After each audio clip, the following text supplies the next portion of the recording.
नमस्कार दोस्तों, कैसे हैं आप लोग। आशा करते हैं स्वस्थ होंगे, फिट होंगे और पढ़ रहे होंगे। तो आज लेक्चर 3 है आज का क्लास। जो दो क्लास लेक्चर में लेक्चर 2 हो चुकी थी, उसमें चैप्टर 2 का बेसिक हो गया था। तो आज चैप्टर 2 का 2.1 एक्सरसाइज यहाँ पे हम लोग देखेंगे। तो ये हमारे पास क्वेश्चन है। क्वेश्चन क्या है कि किसी आकृति बहुपद px के लिए y px का ग्राफ नीचे आकृति में 2.10 में दिया गया है। px के लिए शून्यकों की संख्या ज्ञात करें। ठीक है, px के लिए किसका संख्या ज्ञात करना है? शून्यकों की संख्या ज्ञात करना है। यानी यहाँ पे px का वैल्यू निकालना है। किसका निकालना है? px का वैल्यू। सब में px का वैल्यू क्या होगा ये निकालना है। आई बात समझ में? यानी कहने का मतलब है कि क्वेश्चन y बराबर px दे रखा है, यानी y का छोड़कर x पे जितने भी रेखा होंगे और जितने रेखा पे कट रहा होगा वो रेखा क्या होगा, उतना संख्या में आंसर होगा। ठीक है, यानी कहने का मतलब है यहाँ पे x पे कोई भी रेखा नहीं है, यहाँ पे सब किस पे, y पे है। तो y को हम लोग को नहीं लेना है, हमको लेना है px के लिए। y बराबर किसके लिए? px के लिए। तो सर x पे कोई भी फंक्शन है? अगर x पे कोई फंक्शन है तो सर वहां पे संख्या होगा, और x पे अगर कोई रेखा नहीं होगा तो वहां पे कोई संख्या नहीं होगा। तो सर यहाँ पे y पे है, x पे नहीं है, तो इसका आंसर क्या हो गया? 0। सर यहाँ पे y पे नहीं है, ठीक है, ऊपर वाला y पे नहीं, y डैश पे है। तो सर y डैश पे एक है, लेकिन y डैश से हमको कोई मतलब नहीं है, हमें x का चाहिए। तो x पे कितने बार कट रहा है? तो एक बार। x रेखा पे जो रेखा अलग से खींचा गया है वो कितनी बार कट रही है? एक बार। तो सर ये हमारा आंसर 1 हो जाएगा। ठीक है, इसके आगे जो क्वेश्चन दिया गया है वो क्या है कि सर हमें y का वैल्यू नहीं लेना है, x का लेना है। तो x पे 1 हो गया, 2 हो गया, 3 हो गया, यानी 3 टाइम्स जो है x ये रेखा पर क्या हो रहा है, वो बिंदु को प्रतिच्छेद कर रहा है, 1, 2 और 3।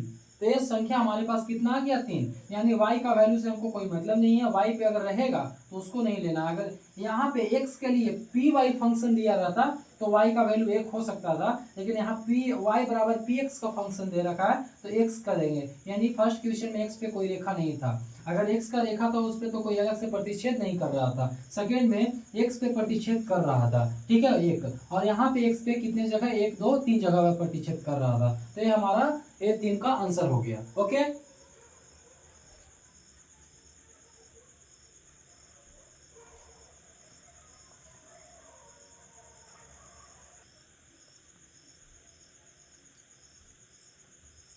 तो हम लोग उसके बाद अगले क्वेश्चन पे आएंगे। अगला क्वेश्चन क्या है, जो यहाँ पे 1 2 3 हो चुका था, तो इसके जगह पे 4 क्वेश्चन है।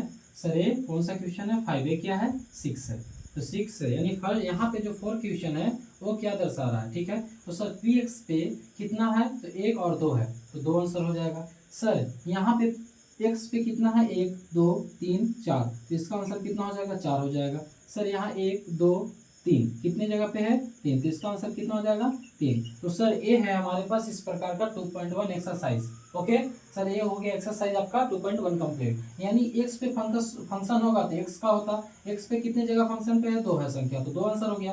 अगर यही y बराबर पी एक्स है, y बराबर पी एक्स है, तो हम लोग x का वैल्यू निकाल रहे थे। अगर सर इसी जगह पे, अगर सर इसी जगह पे x इज इक्वल टू दे रखा देता, x is equal to P Y का फंक्शन, तो सर y का वैल्यू यहाँ लिखते, किसका वैल्यू? यहाँ पे y का वैल्यू लिखते, और यहाँ पे किसका वैल्यू लिखते? x पे। तो y पे रहता तो y का आंसर होता है, x पे यहाँ है तो x वाला आंसर लिखेंगे, कोई दिक्कत? y रहता तो y वाला आंसर, x रहता तो x वाला आंसर। तो यहाँ पे x पे 2 जगह हो जा रहा है, यहाँ पे x पे 4 जगह हो रहा है, यहाँ पे x पे 3 जगह हो रहा है। ये हमारा आंसर है। ओके,